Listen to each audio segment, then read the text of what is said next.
اچانک پھولے ہوئے سیاہ ہونٹوں کے عقب میں موتیوں جیسے سفید دانتوں کی قطار نہ چمکنے لگتی تو شاید میرے لیے اس کی مسکراہٹ کا اندازہ لگانا بھی دشوار ہو جاتا۔ مجھے گھیرنے کا ارادہ ہے؟ میں رفیق سے کچھ معلوم کرنے آیا تھا، ننگے پاؤں، چوروں کی طرح۔ صرف اتنا بتا دو کہ رفیق صبح تک واپس نہ آئے یا کہیں سے اس کی لاش دستیاب ہو تو ہم لوگ تمہیں کہاں تلاش کریں؟ ایسی صورتحال صرف اسی وقت پیش آئے گی جب رفیق ہماری ہدایات پر عمل کرنے سے انکار کر دے۔ اس کا مطلب ہے کہ تمہارے ساتھ اور لوگ بھی ہیں؟ دو تو اسی مکان کے بیرونی دروازے پر موجود ہوں گے۔ کچھ اور بھی ہیں۔ تو تم اعتراف کر رہے ہو کہ رفیق کو کوئی کام معاوضے پر نہیں ملا بلکہ تم نے اسے اپنے کسی مقصد کے لیے اغوا کیا ہے؟ یوں دل خوش ہوتا ہے تو یہی سمجھ لو، مگر یہ حقیقت ہے کہ اگر تمہارا ساتھی آخر تک ہماری ہدایت پر عمل کرتا رہا تو اسے گرا قدر انعام ملے گا۔ چند تولے پگھلا ہوا سیسا؟ وعدہ خلافی بے ضمیر لوگ کرتے ہیں۔ تم فارغ ہوئے یا نہیں؟ آخر میں وہ رفیق سے مخاطب ہوا۔ وہ ہڑبڑا گیا کیونکہ وہ سب کچھ بھول بھال کر نہایت تشویش زدہ انداز میں میری اور سیاہ فام کی گفتگو سن رہا تھا۔ بس 2 منٹ میں چلتا ہوں۔ وہ ڈریسنگ ٹیبل کے پہلو میں رکھی ہوئی چوبی الماری کی طرف متوجہ ہوتے ہوئے بولا، اپنے کام کے لیے تم نے غلط آدمی کا انتخاب کیا ہے۔ مجھے باتوں میں الجھانے کی کوشش نہ کرو مسٹر، اور یہ بھی یاد رکھنا کہ ہمارے تعاقب کی کوشش نہ صرف تمہارے بلکہ رفیق کے حق میں بھی مضر ثابت ہو سکتی ہے۔ تم ہو کون؟ میں تمہاری کسی بات کا جواب دینے کا پابند نہیں ہوں۔ تم ایک بیوی کے سامنے اس کے شوہر کو یوں ریوالور کی زد پر لے جا رہے ہو؟ کیا اس حرکت پر تمہارا ضمیر تمہیں ملامت نہیں کرتا؟ میرے ضمیر کا ٹھیکہ لینے کی کوشش نہ کرو اور اس کمرے سے باہر نکل جاؤ۔ بحث مت کرو، ہو سکتا ہے کہ ان لوگوں کا ارادہ نیک ہی ہو۔ رفیق نے پلٹ کر مجھ سے خوشامدانہ لہجے میں کہا۔ اچانک دروازے پر ایک دبی دبی تحیر زدہ آواز سنائی دی اور پھر مجھے عابدہ بھی نظر آ گئی جو دروازے پر ہاشم کے ساتھ کھڑی خوفزدہ نگاہوں سے ریوالور بردار سیاہ فام کو تکے جا رہی تھی۔ وہ آواز اسی کی تھی۔ خوفزدہ ہونے کی ضرورت نہیں ہے لڑکی، یہ ریوالور تمہارے اس نادان دوست کی وجہ سے جیب سے نکل آیا جو مجھے قابو میں کرنے کی نیت سے میرے پیچھے آیا تھا، ورنہ مجھے کسی سے کوئی پرخاش نہیں ہے۔ تم ابو سلطان کے آدمی تو نہیں ہو؟ ہاشم نے بغور سیاہ فام کا جائزہ لیتے ہوئے ایک سوال کر ڈالا۔ کون ابو سلطان؟ اخوان الصفا کا مقامی امیر؟ دور کی کوڑی لائے ہو، مصر میں رہنے والا سوڈانی اخوان الصفا کا کارکن نہیں ہوتا۔ مگر میرے لیے تمہاری صورت شناسا ہے۔ ہوگی، میرے بارے میں اپنے ذہنوں پر زور نہ دو، صبح جب رفیق جیبیں بھر کر واپس آئے گا تو تم سب کچھ بھول جاؤ گے۔ اسی اثنا میں رفیق ایک چوکور چرمی صندوق سنبھال چکا تھا۔ تو تم تیار ہو؟ ہاں۔ باہر جا کر سیدھے گاڑی میں بیٹھ جاؤ۔ رفیق نہایت سعادت مندانہ انداز میں واپس چل دیا۔ تم کہاں جا رہے ہو؟ میں بھی تمہارے ساتھ جاؤں گی۔ ضرور چلو، سوڈانی بول اٹھا، مگر میرے بعض ساتھی عورتوں کے خطرناک شکاری ہیں، ایسا نہ ہو کہ رفیق کو تنہا واپس آنا پڑے۔ ہاشم نے ملامت آمیز نظروں سے سوڈانی کو گھورا اور عابدہ کو کھینچ کر رفیق سے دور کر دیا۔ وہ عابدہ کی گرفت سے آزاد ہوتے ہی مشینی انداز میں آگے بڑھ گیا۔ غالباً یہاں تم تینوں کے علاوہ کوئی نہیں ہے، تلاش کر لو۔ میں نے کہا اتنا احمق نہیں ہوں، اب تم تینوں ادھر آ جاؤ اور عقبی دیوار کی طرف منہ کر کے کھڑے ہو جاؤ۔ اس کی بات سن کر عابدہ سہم گئی۔ وہ کچھ کہنا ہی چاہتی تھی کہ سیاہ فام بول پڑا، ڈرو نہیں، تم پر گولیاں نہیں برساؤں گا۔ وہ ہم سے الگ چونکنا کھڑا رہا اور جب ہم تینوں اس کی بتائی ہوئی جگہ پر پہنچے تو اس نے پھرتی سے باہر نکل کر کمرے کا دروازہ بند کر دیا اور باہر سے کنڈی لگا دی۔ خود کو یوں بے دست و پا ہوتے دیکھ کر میں یک بہ یک مشتعل ہو گیا اور میں نے دوڑ کر پوری قوت سے اپنا بایاں شانہ چوبی دروازے پر دے مارا۔ چوکھٹ مضبوط تھی مگر دروازے میں لگے ہوئے تختے میرے شانے کی شدید ضرب نہ سہار سکے اور چرچرا کر ٹوٹ گئے۔ میں نے ٹوٹے ہوئے تختوں میں سے ہاتھ باہر نکال کر کنڈی کھولی اور پھر ہم تینوں ہی دوڑتے ہوئے کمرے سے باہر آ گئے۔ مکان سے نکاسی کے دروازے پر بھی مایوسی ہماری منتظر تھی۔ وہ خبیث جاتے جاتے وہ دروازہ بھی باہر سے بند کر گیا تھا میں وقت ضائع کیے بغیر کسی بندر کسی پھرتی کے ساتھ احاطے کی دیوار پر چڑھ کر باہر کود گیا۔ گلی میں سے گزرتے ہوئے اکا دکا لوگوں نے حیرت سے مجھے دیکھا، مگر میں نے ان کی کوئی پرواہ کیے بغیر باہر کا دروازہ کھول دیا۔ ہاشم کے ہمراہ عابدہ کو کھلے دروازے سے باہر آتے دیکھ کر وہ لوگ آگے بڑھ گئے۔ وہ شاید اسی علاقے کے مکین تھے اور باہر سے لگی ہوئی کنڈی کو بچوں کی شرارت سمجھے تھے۔ میں نے احاطے کی دیوار پر چڑھتے ہوئے گلی کے نکڑ سے سرمئی رنگ کی کار کو تیزی کے ساتھ بائیں طرف گھومتے دیکھا تھا، لہٰذا ہاشم کی کار میں سوار ہوتے ہی میں نے اسے اسی سمت میں روانہ ہونے کی ہدایت کی جس پر بڑی عجلت میں عمل کیا گیا۔ روانگی کے وقت ہاشم نے مکان کے بیرونی دروازے کے پٹ ملا کر ضرور بند کر دیے تھے، مگر کنڈی نہیں لگائی تھی۔ تھوڑی دور نکلنے کے بعد ہاشم نے عابدہ کو یاد دلایا تو وہ کچھ نہ بولی۔ شاید اسے خدشہ تھا کہ ذرا سی بھی تاخیر اس وقت رفیق کے حق میں مضر ثابت ہو سکتی تھی۔ تم یہیں اتر جاؤ اور گھر میں ٹھہرو، ایسا نہ ہو کہ تمہاری وجہ سے ہم کسی دشواری میں پڑ جائیں۔ میں نے عابدہ سے کہا، میری فکر مت کرو، رفیق کے لیے میں اندھے میں بھی چھلانگ لگا سکتی ہوں، میں تم پر بوجھ نہیں بنوں گی۔ رفیق اس چرمی صندوق میں لے کر کیا گیا ہے؟ پتہ نہیں، ویسے وہ ڈرامہ وغیرہ کے سلسلے میں اپنا میک اپ خود ہی کرتا رہا ہے اور اس صندوق میں وہی شعبدے بھرے رہتے ہیں۔ میک اپ کا سامان؟ ضروری تو نہیں کہ وہ وہی سامان لے گیا ہو۔ اس کی الماری دیکھے بغیر کچھ نہیں کہا جا سکتا۔ اس کے پاس کوئی بریف کیس بھی نہیں ہے، ہو سکتا ہے اس نے کوئی چیز لے جانے کے لیے اس چرمی صندوق کو بریف کیس کے طور پر استعمال کیا ہو۔ وہ رہی۔ میں اچانک اچھل پڑا۔ مجھے کئی فرلانگ دور ایک سرمئی کار نظر آ گئی جو میری چھٹی حص کے مطابق مطلوبہ کار تھی۔ ہاشم نے اپنی کار کی رفتار اور تیز کر دی، جس کے نتیجے میں کار کا پورا ڈھانچہ پرشور آواز سے لرزنے لگا۔ سرمئی کار سے ہمارا فاصلہ لہجہ بلہجہ کم ہونے لگا۔ سیٹوں کے نیچے دیکھو، شاید کو ہتھیار پڑا ہو۔ ہاشم کی آواز میں اس وقت ٹھہراؤ کے بجائے ہیجان نمایاں تھا۔ ہاشم کے برابر والی سیٹ کے نیچے پائیدان میں غیر معمولی ابھار تھا، لہٰذا میں نے پائیدان کے نیچے ہاتھ ڈال دیا اور 0.38 کا 7 گولیوں والا خودکار پستول میرے قبضے میں آ گیا، جس کا چیمبر بھرا ہوا تھا۔ میں نے پستول کی نال کو بوسہ دیا اور سیفٹی کیچ ہٹا کر اپنی سمت والی کھڑکی کا شیشہ اتار دیا۔ کیا تم ان پر گولیاں چلاؤ گے؟ تو اور کیا گلاب کے پھول برسائیں گے ان پر؟ نہیں، خدا کے لیے اس کار پر گولی مت چلانا، کہیں تمہاری گولی رفیق کو نشانہ نہ بنا ڈالے۔ ڈرو نہیں، میں اس کے عقبی ٹائروں کا نشانہ لوں گا۔ اس اچھلتی کودتی کار میں تمہارا نشانہ خطا ہو جائے گا۔ ان سے آگے نکل کر ان کا راستہ روکنے کی کوشش کیوں نہیں کرتے؟ وہ ہمیں بھون ڈالیں گے عابدہ، شاید ابھی تک وہ ہماری کار سے غافل ہی ہیں اور یہ ہمارے لیے بہت اچھا موقع ہے۔ ہاشم نے دخل دی۔ وہ طویل سڑک نیم آباد تھی اور وہ بھی محض اس حد تک کہ سڑک کے اطراف میں وسیع و عریض مکانات بنے ہوئے تھے، ورنہ سڑک پر دور تک کوئی متنفس نظر نہیں آ رہا تھا اور ہماری کار ان سے بتدریج قریب تر ہوتی جا رہی تھی۔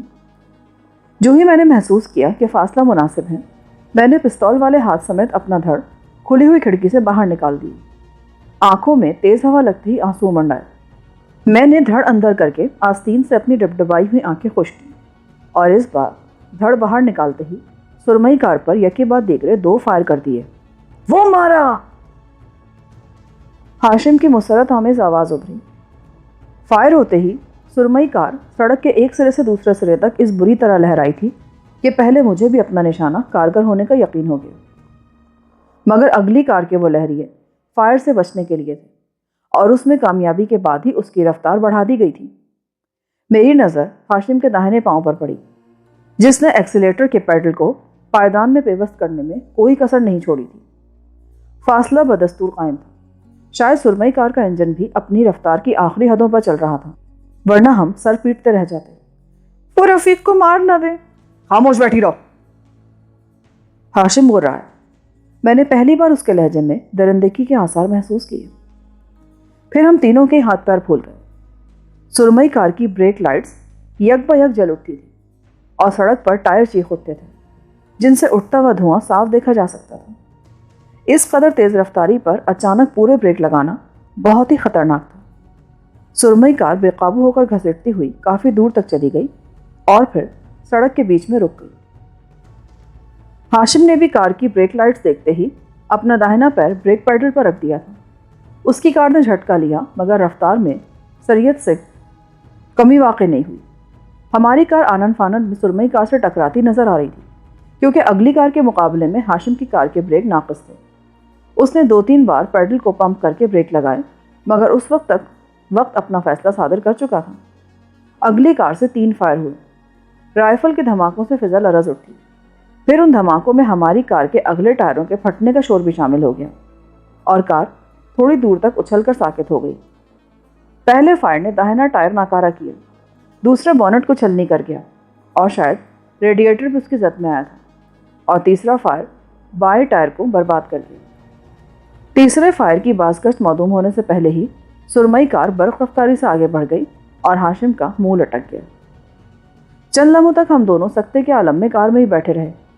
عابدہ عقبی نشست پر بیٹھی سسکیاں لے لے کر رو رہی تھی۔ جواب دہی کی فکر کرو، فائرنگ اور دھماکوں کی آواز دور تک سنی گئی ہوگی، اس علاقے کے مکین کسی بھی لمحے جمع ہونے لگیں گے۔ آخر مجھے ہی آنے والے لمحات کی سنگینی نے چوکنا کیا۔ ہاشم دروازہ کھول کر باہر کود گیا، میں نے بھی اس کی تقلید کی۔ عابدہ بدقت نیچے آ سکی، رونے کے واضح اثرات اس کی آنکھوں اور چہرے پر نمایاں تھے۔ اس وقت تک میدان صاف تھا۔ ہاشم نے پستول مجھ سے لے کر اپنے کوٹ کی جیب میں ڈال لیا تھا، اور سامنے ہی جھاڑیوں سے اٹے ہوئے ویران قطعات بھی تھے جن میں ہم تینوں بآسانی روپوش ہو سکتے تھے، مگر ایسی صورتحال میں ادھڑی ہوئی کار زیادہ مسائل کا سبب بن جاتی، کیونکہ اس کے نمبروں کے ذریعے پولیس ہاشم تک پہنچ سکتی تھی۔ تم دونوں نکل جاؤ، میں یہیں رکوں گا، ہو سکتا ہے کہ کسی نے پہلا فائر سنتے ہی پولیس کو خبر دے دی ہو۔ یہ کہہ کر اس نے پستول دوبارہ مجھے تھما دی۔ اس کے الفاظ سن کر میرے وجود میں سنسنی کی ایک لہر سی دوڑ گئی۔ ان دنوں میں ہر طرف سے خطرات میں گھرا ہوا تھا، مگر میرے لیے بدترین خطرہ قاہرہ کی پولیس بنی ہوئی تھی، جس سے میں ہر قیمت پر دور ہی رہنا چاہتا تھا۔ میں نے عابدہ کا ہاتھ تھاما اور سڑک عبور کر کے مکانوں کے درمیان خالی قطعات پر اگی ہوئی خضرا جھاڑیوں میں روپوش ہو گیا۔ شاید میں وہیں چھپ کر ہاشم کو پیش آنے والے واقعات کا جائزہ لیتا، مگر میرے ذہن میں ایک اندیشہ یہ بھی تھا کہ کہیں کسی شخص نے اپنے مکان کی اوپری منزل کے کسی حصے سے ہم تینوں کو تباہ شدہ کار کے قریب یکجانا دیکھ لیا ہو۔ اگر یہ اطلاع پولیس کو مل جاتی تو ہاشم سے ملنے کے بعد وہ بقیہ 2 افراد کی تلاش میں علاقے کا چپا چپا چھان مارتی۔ اپنی حالت درست کرو، تم تو یوں رو رہی ہو جیسے واقعی تمہارا شوہر تھا۔ بکواس مت کرو، میرے لیے وہ شوہر سے کہیں زیادہ تھا۔ یہ اس کی زندگی کی امید ہے، ابھی سے اس کے لیے اتنا نہ رو کہ اس کے لیے مردہ ناگزیر ہو جائے۔ یہ سب تمہاری وجہ سے ہوا۔ میری وجہ سے؟ ہاں تمہاری وجہ سے۔ نہ تم اسے پچھلی رات اتنی شراب پلاتے اور نہ وہ اپنی ندامت چھپانے کے لیے صبح سویرے باہر نکلتا۔ بڑی اچھی منطق ہے یہ۔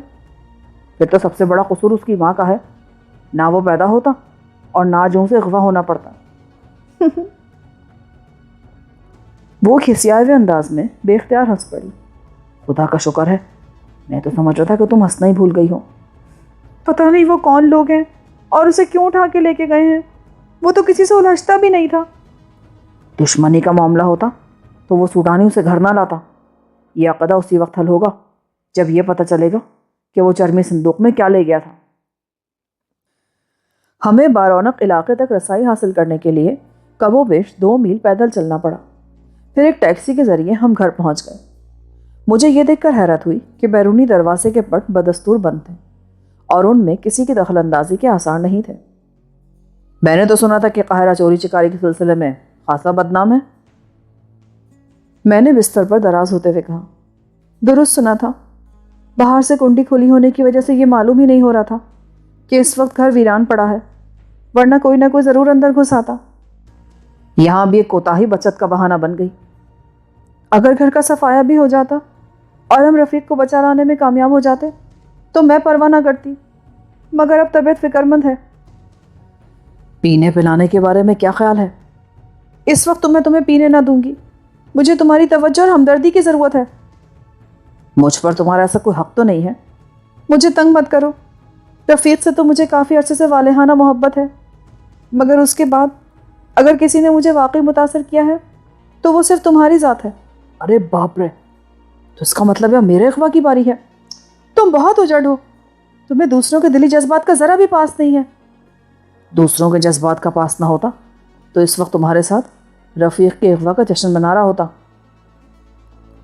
وہ خاموش ہو گئی۔ مجھے صبح سے پہلے رفیق کی واپسی کی امید نہیں تھی، اور سچ تو یہ تھا کہ اغوا کرنے والوں سے ناکام ٹکراؤ کے بعد مجھے رفیق کی صحیح سلامت واپسی کی بھی امید نہیں رہی تھی، مگر پھر بھی میں اس کے اغوا کا سبب جاننا چاہتا تھا۔ لہٰذا میں عابدہ کے ہمراہ اس گوشے کی دیکھ بھال میں مصروف ہو گیا جہاں سے رفیق چرمی صندوق لے کر گیا تھا۔ وہ میک اپ کا سامان ہی لے کر گیا ہے، وہ میک اپ سے متعلق ہر چیز اٹھا کر لے گیا۔ کافی دیر کی دیکھ بھال کے بعد عابدہ نے اعلان کیا، کیا اسے روپ بدلنے میں خاص مہارت حاصل ہے؟ اس فن کا ماہر ہی سمجھو۔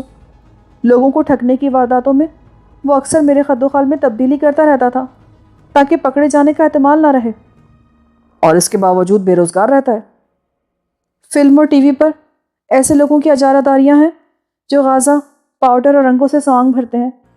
رفیق کا فن تھیٹر کا فن ہے جس کا رجحان پچھلے چند سالوں میں بالکل بدل کر رہ گیا ہے۔ میرے وجود میں ایک نئے خیال کے تحت پھریری کی لہر سی دوڑ گئی۔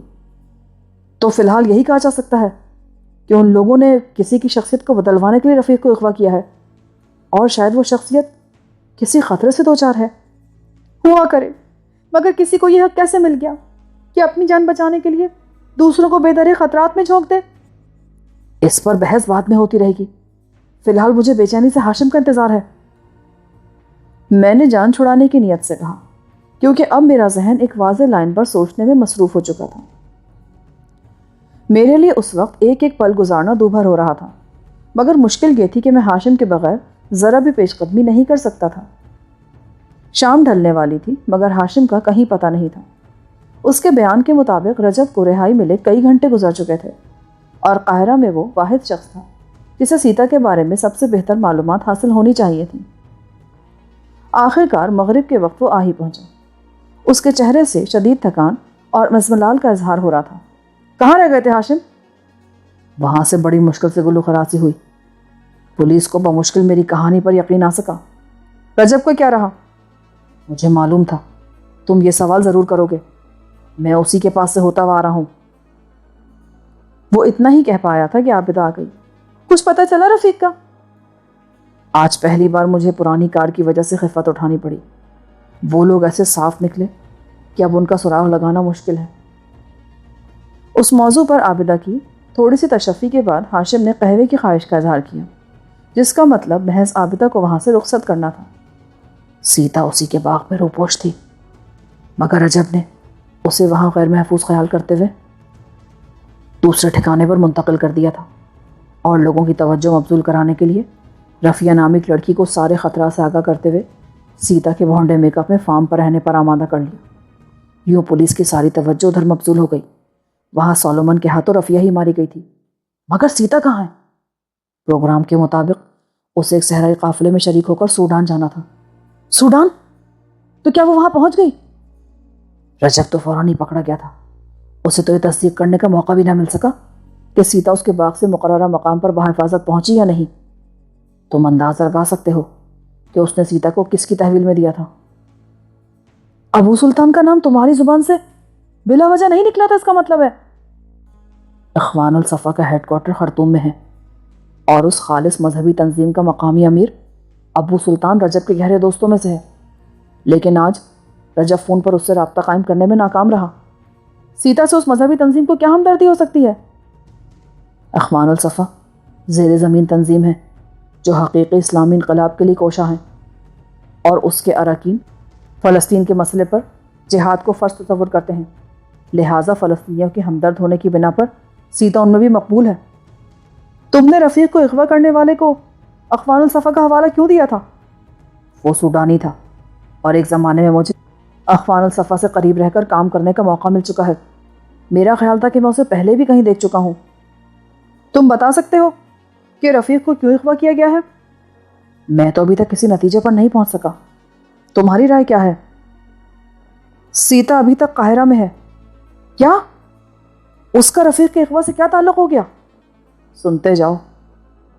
ہاشم کی زبان سے تازہ ترین معلومات حاصل ہونے کے بعد میں اپنے وجود میں ایک نیا ولولہ بیدار ہوتا محسوس کر رہا تھا۔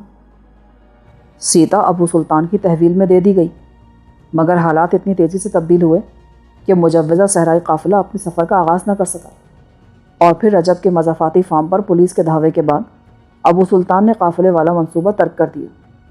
یہ بھی عجیب اتفاق معلوم ہوتا ہے کہ ابو سلطان نے سیتا کو بھیس بدل کر مصر سے نکالنے کا فیصلہ کیا اور پھر سیتا کے حلیے میں تبدیلی کے لیے اخوان الصفا والوں کی نظر انتخاب رفیق پر پڑی اور وہ اسے لے گئے۔ واللہ یہی ہوا، بالکل یہی ہوا۔ مقدر نے ہم سب کو سمیٹ کر ایک ہی جگہ جمع کر دیا، مگر ہم ایک دوسرے کو دشمن سمجھتے رہے۔ دیکھا جائے تو رفیق کو بچانے کی کوشش کر کے ہم نے سیتا کی راہ میں روڑ اٹکانے والی حرکت کی تھی۔ وہ تو غنیمت ہوا کہ وہ لوگ خون خرابے کے بغیر اپنے مقصد میں کامیاب ہو گئے۔ ابو سلطان محض اسی لیے روپوش ہے، وہ اپنی نگرانی میں رفیق سے سیتا کے خد و خال میں نمایاں تبدیلیاں کرائے گا اور پھر اسے کسی طرح مصر سے نکال دے گا۔ میرا دل کہتا ہے کہ سیتا آج رات کسی بھی وقت مصر چھوڑ دے گی۔ یہ تم کس بنا پر کہہ رہے ہو؟ 2 اور 2 4 والی بات ہے۔ کسی کے حلیے میں تبدیلی کے لیے 16-18 گھنٹے تو درکار نہیں ہوتے۔ رفیق 1-2 گھنٹوں میں نمٹ گیا ہوگا، مگر اخوان والے اس وقت تک اسے روکیں گے جب تک سیتا بحفاظت اپنی نئی منزل تک نہیں پہنچ جائے۔ اگر وہ رفیق کو اس سے پہلے چھوڑ دیں تو یہ خطرہ برقرار رہے گا کہ رفیق سیتا کے نئے حلیے کا راز حکام کے سامنے فاش نہ کر دے۔ رفیق محفوظ ہاتھوں میں ہے اور یقیناً صبح سویرے بخیر و عافیت واپس آ جائے گا۔ کاش کسی طرح یہ علم ہو سکتا کہ ابو سلطان نے سیتا کو کہاں رکھا ہے اور وہ اسے کس وقت مصر سے نکالنے کا ارادہ رکھتا ہے۔ اخوان الصفا والے اصولوں پر جان دیتے ہیں، ہاشم نے کہا۔ رجب نے اپنے جاننے والے 2 اراکین سے رابطہ قائم کیا، مگر ابو سلطان کے بارے میں انہوں نے کچھ بھی بتانے سے صاف انکار کر دیا۔ میرا خیال ہے کہ رفیق کی رہائی کے بعد ہی وہ بھی نمودار ہو جائے گا۔ تم واقف ہو اس سے؟ بہت اچھی طرح۔ پھر صبح ہم اس سے براہ راست ملنے کی کوشش کریں گے، ہو سکتا ہے کہ رجب کی خفیہ نگرانی کی جا رہی ہو۔ ہاشم کا ارادہ القاہرہ واپس جانے کا تھا، مگر میں ابو سلطان سے ملنے تک اسے ساتھ رکھنے پر مصر تھا۔ عابدہ کو میرے اصرار کا سبب تو معلوم نہیں تھا، مگر وہ قہوہ لے کر آئی تو اس نے بھی میری ہمنوائی شروع کر دی۔ وہ رفیق کا سراغ ملنے تک ہاشم کو اور مجھے اپنے پاس روکے رکھنا چاہتی تھی۔ رات کا کھانا عابدہ بازار سے لے آئی، جو ہم نے گھر میں بیٹھ کر ہی کھایا۔ پھر رات گئے تک ہم تینوں آپس میں نوک جھونک کرتے رہے۔ رفیق کے اغوا والے قصے کے بعد ہاشم کے سامنے بھی عابدہ سے بے تکلفانہ انداز میں بات کرنے کا جواز فراہم ہو گیا تھا اور مجھے ایسے ماحول میں خاصا لطف آ رہا تھا۔ میں 2 بجے کے قریب بستر پر دراز ہوا اور تقریباً فوراً ہی نیند بھی آ گئی۔ صبح آنکھ کھلی تو گھر میں خاصی چہل پہل تھی۔ بستر چھوڑنے پر معلوم ہوا کہ رفیق کو اغوا کرنے والے اسے صبح 6 بجے خود ہی گھر کے دروازے پر چھوڑ گئے تھے۔ رفیق مجھ سے یوں گلے ملا جیسے برسوں سے بچھڑا ہوا کوئی قریبی عزیز ہو۔ پھر سب سے پہلے اس نے پرجوش لہجے میں مجھ سے سوال کیا، تمہیں پتہ ہے وہ مجھے کیوں لے کر گئے تھے؟ پتہ نہیں، میں نے اس کا دل رکھنے کے لیے کہا۔ ایک عورت کا حلیہ بدلنا تھا۔ میں ان کے سامنے تو احمق بنا رہا، مگر میں اسے دیکھتے ہی پہچان گیا تھا۔ وہ سیتا تھی، سیتا۔ سیتا؟ یہ تو کسی غیر زبان کا لفظ معلوم ہوتا ہے۔ کمال ہے، شاید تم اخبار نہیں پڑھتے، ورنہ قاہرہ کا بچہ اس دلیر عورت کے نام سے واقف ہے۔ بہت ہی حسین و دلیر عورت ہے۔ اچھا، یہ وہی قانون شکن عورت تو نہیں جو شاید صفدر علی کی بیوی ہے؟ ہاں، وہی۔ اس کا شوہر بھی ساتھ ہوگا۔ کیسا آدمی ہے وہ؟ ساتھ تو نہیں تھا، مگر سنا ہے کہ وہ بھی بے جگر آدمی ہے۔ اور تم سیتا کو قانون شکن کہہ رہے ہو؟ وہ قانون شکن ضرور ہے، مگر انصاف پرست بھی ہے۔ اپنے ذاتی کام کے لیے مجھے اغوا کرا کے اس نے جرم کیا تھا، مگر جانتے بھی ہو مجھے 10,000 پاؤنڈ کا انعام بھی تو ملا ہے۔ پھر تو تمہارے دن پھر گئے۔ اتنی خطیر رقم کا ذکر میرے لیے حیرت انگیز تھا۔ انعام کب دیا گیا؟ صبح آتے ہوئے۔ اگر اسے روانگی کے وقت ابو سلطان کی جانب سے وہ خطیر انعام دیا گیا تھا تو اس کا ایک ہی مطلب تھا کہ رفیق کا کیا ہوا میک اپ کامیاب رہا تھا اور سیتا اپنی منزل پر بخیر و خوبی پہنچ گئی تھی۔ میں نے ہوش سنبھالنے کے بعد کبھی اتنی بڑی رقم نہیں دیکھی تھی۔ اگر کل تم لوگ مجھے چھڑا لیتے تو میں اس موقع سے محروم رہ جاتا۔ قدرت جب بھی دیتی ہے نا، چھپر پھاڑ کر ہی دیتی ہے۔ جب تک رفیق ہم دونوں کے پاس رہا، عابدہ اس سے تنہائی میں ملنے کے لیے بے چینی کے ساتھ انتظار کرتی رہی۔ آخر کار ہم دونوں اسی بہانے سے اٹھ گئے۔ ٹھہرو، کہاں جا رہے ہو؟ رفیق نے ہم دونوں کو روکنے کی کوشش کرتے ہوئے کہا۔ تھوڑی دیر میں آتے ہیں، باہر کچھ ضروری کام ہے۔ ہاشم بولا اور ہم دونوں گھر سے باہر آ گئے۔ رفیق کے گھر سے پبلک فون بوتھ خاصی دور تھا۔ سارے راستے ہم ان اتفاقات پر گفتگو کرتے رہے جن کے تحت ہم رفیق تک پہنچے تھے، اور بعد میں تھیٹر کا وہ ناکام اداکار ہماری کہانی میں یک بہ یک ایک اہم مقام حاصل کر گیا تھا۔ اگر وہ راضی ہوا تو اس سے ابھی ملاقات کرنے چلو گے نا؟ بازار میں پہنچ کر ہاشم نے تائید طلب لہجے میں دریافت کیا۔ سر کے بل چلوں گا، میں تو بے چینی سے اس وقت کا منتظر تھا کہ رفیق واپس آئے تو ہم ابو سلطان کی جستجو کریں، اور اگر اس نے اب بھی سیتا کے بارے میں بات کرنے سے گریز کیا تو؟ اس کا امکان نہیں ہے، تم سن ہی چکے ہو، ان کے نہ بتانے کے باوجود رفیق سیتا کو پہچان گیا تھا۔ اگر ابو سلطان نے اسے رہا کیا ہے تو اس کا مطلب یہی ہے کہ سیتا اب احتیاطی تدابیر کے مراحل سے آگے بڑھ چکی ہے۔ رفیق سے ایک بات پوچھنی تو رہی گئی۔ وہ کیا؟ میں نے چونک کر سوال کیا۔ اس نے سیتا کے حلیے میں اپنی مرضی سے تبدیلیاں کی تھی یا اسے کسی مخصوص روپ میں لانے کی کوشش کی گئی تھی؟ اوہ، یہ تو واقعی چوک ہو گئی، واپسی میں ضرور پوچھیں گے۔ پبلک بوتھ سے ہاشم کی پہلی ہی کوشش برابر ثابت ہوئی، کیونکہ وہ ایک ہی کال کرنے کے بعد باہر آ گیا۔ چلو، وہ اپنے گھر پر ہی ہے۔ ہاشم کے لہجے سے مسرت پھوٹی پڑ رہی تھی۔ آج دن کا آغاز بہت اچھا ہوا ہے، ہو سکتا ہے سورج غروب ہونے سے پہلے ہی سیتا سے میری ملاقات کی کوئی سبیل نکل آئے۔ اتنی خوشفہمی بھی اچھی نہیں ہوتی، ابھی تو تمہارے نئے سفری کاغذات بھی تیار کرنے ہیں، اس کام میں بھی کچھ دن ضائع ہو ہی سکتے ہیں۔ اس بار کوئی آسان نام منتخب کرنا، مصطفی المرزوق بڑا ثقیل ہو گیا تھا۔ اگر برا نہ مانو تو ایک بات پوچھوں؟ تمہاری بات کا برا مان کے میں بھلا کہاں جاؤں گا؟ نہیں، وہ ایسی بات ہے، مگر رہ رہ کر میرے دل میں چبھ رہی ہے۔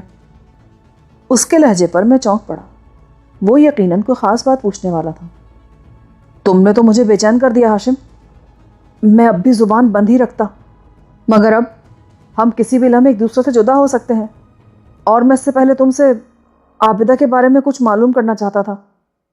تم اس سے پہلے سے واقف تھے، اور وہ تمہیں میرے ہمراہ اپنی چوکھٹ پر دیکھ کر کچھ سراسیمہ سی ہو گئی تھی۔ اس وقت تو میں انجان بن گیا تھا، مگر اس کا وہ رویہ مسلسل میرے ذہن میں ٹھونگے مارتا رہا ہے۔ میں نے اس وقت بھی تمہیں سچی بات ہی بتائی تھی، وہ مجھ سے شہر کے ایک تفریحی مقام پر ٹکرائی تھی، اور تعارف کی نوبت آنے سے پہلے ہی ہم اپنی اپنی راہ پر ہو لیے تھے۔ وہ تم سے ٹکرائی تھی؟ اس نے ایک ایک لفظ پر زور دے کر پوچھا۔ مجھے احساس ہوا کہ نادانستگی میں میرے منہ سے غلط الفاظ نکل گئے۔ میرے الفاظ کو نہ پکڑو، وہ لڑکی کسی غلط راہ پر نہیں ہے۔ میں نے محسوس کیا ہے کہ آج وہ تم سے بہت زیادہ بے تکلف تھی۔ میں دوستی کا آخری حدوں تک احترام کرتا ہوں ہاشم، مجھے افسوس سے کہنا پڑ رہا ہے کہ تمہارا ذہن غلط راستوں پر بھٹک رہا ہے۔ نہیں نہیں، میری باتوں کا غلط مطلب نہ لو، میرا مقصد تمہاری ذات کو الزام دینا نہیں ہے، مجھے بس اپنے دوست رفیق کی فکر تھی۔ تم اس کی فکر چھوڑ دو، عابدہ اسے دیوانہ وار چاہتی ہے، مجھے یہ اندازہ ہے، مگر اس کا تمہاری طرف جھکاؤ بہت زیادہ تھا، مجھے اس کی یہ بات پسند نہیں آئی۔ اس نے ٹیکسی سٹینڈ پر رک کر کہا۔ میں سمجھ رہا تھا کہ اسے کیا خلش تھی، اور وہ اپنی جگہ بالکل درست تھا، مگر میں نے اسے یہ بتانا مناسب نہ سمجھا کہ اس کا دوست اپنی محبوبہ کو اعلی کار بنا کر لوگوں کو ٹھگنے میں مصروف تھا، ورنہ رفیق ہمیشہ کے لیے اس کی نگاہوں سے گر جاتا۔ کم از کم میں نے تو کوئی غیر معمولی بات محسوس نہیں کی۔ میرا خیال ہے کہ رفیق کے اغوا نے ہمارے درمیان تکلف ختم کرنے میں خاصا اہم کردار ادا کیا۔ میں پھر کہہ رہا ہوں کہ اس وقت تمہاری ذات میرا ہدف نہیں تھی، مجھے اس لڑکی کی طرف سے تشویش تھی جو تم نے دور کر دی۔ چلو ٹھیک ہے، اب ختم کرو اس موضوع کو۔ ہم دونوں ٹیکسی کی طرف بڑھے، اور ہاشم ڈرائیور سے کرائے میں مول تول کر کے عقبی سیٹ پر بیٹھ گیا۔ مجھے تمہارے ساتھ دیکھ کے وہ بھڑکے گا تو نہیں؟ ٹیکسی روانہ ہونے کے بعد میں نے ہاشم سے پوچھا۔ تعارف کرانے کے بعد تو شاید اس سے خوشی ہوگی، وہ بہت خوش اخلاق اور واضح ذہن کا مالک ہے۔ پھر ہم دونوں خاموشی کے ساتھ سگریٹیں پھونکنے میں مصروف ہو گئے۔ ٹیکسی کا سفر 20-25 منٹ تک جاری رہا، پھر ہاشم نے اسے ایک جگہ رکوا لیا۔ وہ علاقہ خاصا گنجان آباد تھا، اور اس وقت وہاں خاصی بھاگ دوڑ کا سما تھا، جو اتنی سویرے میرے لیے غیر معمولی تھا۔ ایک گلی عبور کر کے ہم دوسری سڑک پر نکلے تو اس بھاگ دوڑ اور ہجان کا سبب بھی سامنے نظر آ گیا۔ وہاں فوجیوں کا ایک ٹرک موجود تھا، اور ایک عمارت کے قریب ان کا جماؤ نظر آ رہا تھا۔ پھر میرے نتنوں نے بارود کی بو بھی محسوس کر لی اور میں چونکنا ہو گیا۔ خدا خیر کرے، فوجی اسی عمارت پر پہرا دے رہے ہیں جہاں ہمیں جانا ہے، کسی سے معلومات تو حاصل کرو، میں نے کہا، مگر کسی سے پوچھنے کی ضرورت پیش نہیں آئی۔ چند افراد کی ٹولی قریب ہی تبادلہ خیال میں مصروف تھی، اور اس ٹکڑی کے مکالمے سن کر میں نے جو نتیجہ اخذ کیا وہ یہ تھا کہ 8-10 فوجی اس عمارت کی دوسری منزل پر مقیم کسی شخص کی گرفتاری کے لیے آئے تھے، مگر اس نے فوجیوں کو دیکھتے ہی اخوان الصفا کا نعرہ لگا کر ان پر گولیاں چلا دیں، اور اگلے ہی لمحے فوجیوں نے اس کا بدن چھلنی کر دیا۔